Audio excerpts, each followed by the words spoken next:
I am Phoebe Easterling from Raisback Aviation High School, and this is my submission for the Puyallup Tournament in Open Humorous Interpretation. When we studied the Old West, Miss Kemp made everybody do a report on a famous outlaw family. Boomer Malone picked the James brothers, but couldn't find them in a children's encyclopedia, so Miss Kemp made him choose another outlaw family. Boomer did. Boomer picked the Herdmans. Of course, the Herdmans weren't in the Old West, and they definitely weren't in a children's encyclopedia. They were right there at Woodrow Wilson Elementary School, all 6 of them spread out, 1 to a class. My father said that along with paid sick leave and medical benefits, it must be in the teacher's contract. Only 1 Herdman at a time. Miss Kemp made Boomer do his whole paper all over again, which didn't seem fair. After all, Boomer's was the best one, and the Herdmans didn't care that he'd called them outlaws, because they knew it. And if they had been in the Old West, they would have burned it down or blown it up, and then we wouldn't have to study about it. Beth Bradley is the 6th grader at Woodrow Wilson Elementary School, and the Herdmans are the worst kids there. They tell lies, smoke cigars, and set fire to things. Stay away from school whenever they want to and won't learn anything when they are there. When Miss Kemp gives the students the task of coming up with compliments for every person in the 6th grade class, Beth struggles to find a compliment for Imogene Herdman in The Best Worst School Year Ever by Barbara Robinson. Oh yes, where was I? Ah yes, the Old West. See, the Herdmans were like old bank robbers, but instead of stealing money, they stole pretty much everything else that wasn't tied down. Like, for example, last fall, they stole my best friend, Luella Mikowski's baby brother, Howard, from in front of the grocery store. Of course, Howard wasn't supposed to be in front of the grocery store. Luella was supposed to be watching him, which is what she did every Tuesday when her mother was in the beauty parlor. On that particular Tuesday, me and Luella were inside of the grocery store spending that 50 cents. And when we came out, no Howard.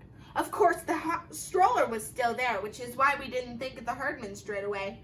Usually when they stole a thing, they stole all of the thing.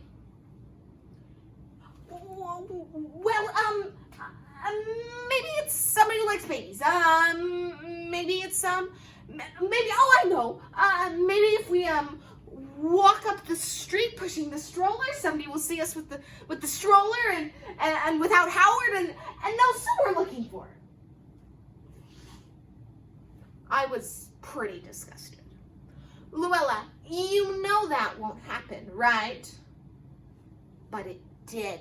The first person we met on our way up the street was my little brother, Charlie, and the first thing that he said was, if you're looking for Howard, the Herdmans have got him.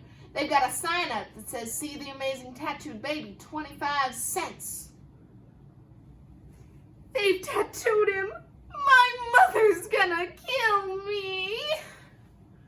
When we got to the Herdmans, Luella marched right up to Imogene Herdman and said, you give me back my baby brother. But Imogene just went on collecting money.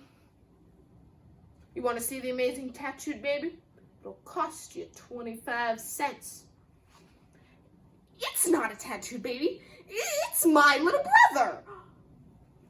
How do you know? Could be some baby you've never seen before. Could be some baby you never heard of. It'll cost you 25 cents to find out.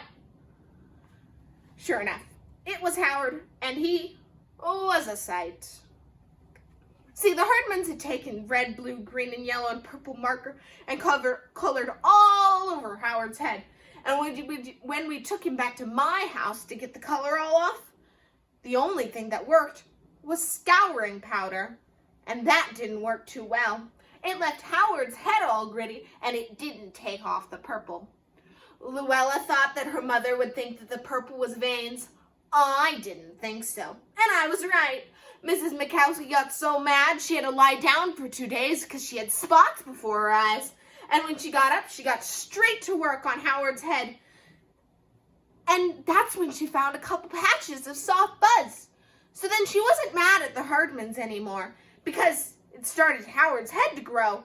But that didn't seem fair. After all, it could have been the scouring powder that me and Luella used, not the Herdman's markers.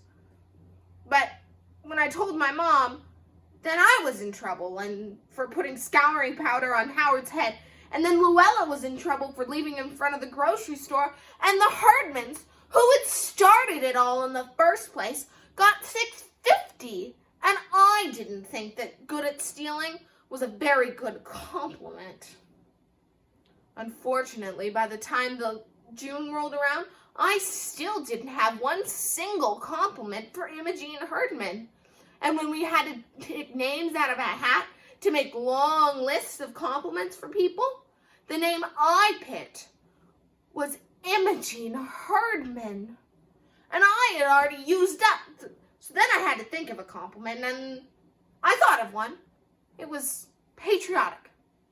I told my brother Charlie, and he said, "What makes you think that Imogene is so patriotic, Beth?" Well, Charlie, I think that it's good that she stands up for the flag salute. That's not very patriotic. If Imogene was the only person who stood up for the flag salute, then that would be patriotic. That would be brave, Charlie.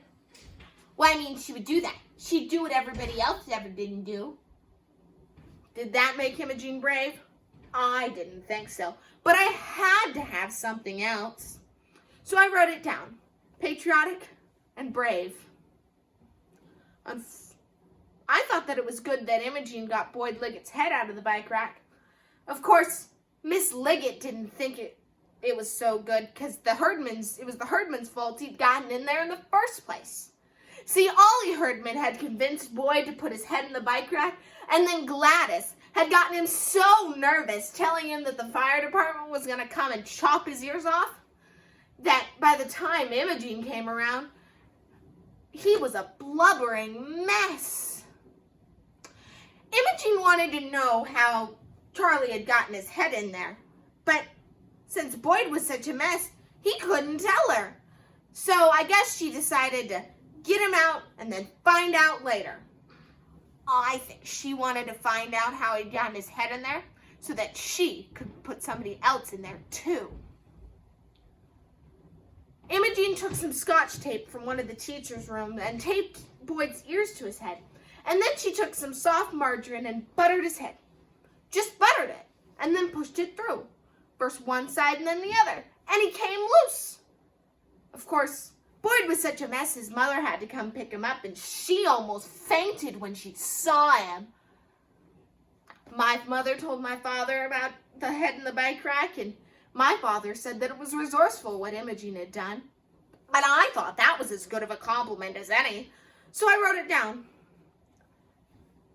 Brave, patriotic, and resourceful. Unfortunately, by the last day of school, those were the only 3 compliments I had thought of. And when it got to be Imogene's turn, Imogene didn't know what was going on. I thought I was out. I thought I was free. And then Miss Kemp made me do it anyway. I walked to the back of the room with my 3 dopey compliments, and I said, Imogene, I think that you are brave and that you're patriotic and that you're resourceful. Miss Kemp, may I sit down now? I was right. I was the only one with 3 dopey compliments. But at least it was the last day of school. Pretty soon it was time to get out, and everybody whooped out to get started with summer. I was on my way out, and then Imogene grabbed my arm and shoved a magic marker in my face and said, "Write words on my arm." On your arm? Yeah, that's where I keep notes. And I believed her because I saw the remnants of something pizza, Big Rat, and Get Gladys. Get Gladys something? No, probably just Get Gladys. There was only room for one word on her skinny arm, and that was resourceful. So I wrote it down. Resourceful. I like it. I like it a lot. I'm gonna get it tattooed. I didn't ask who by. Gladys, probably. Thank you.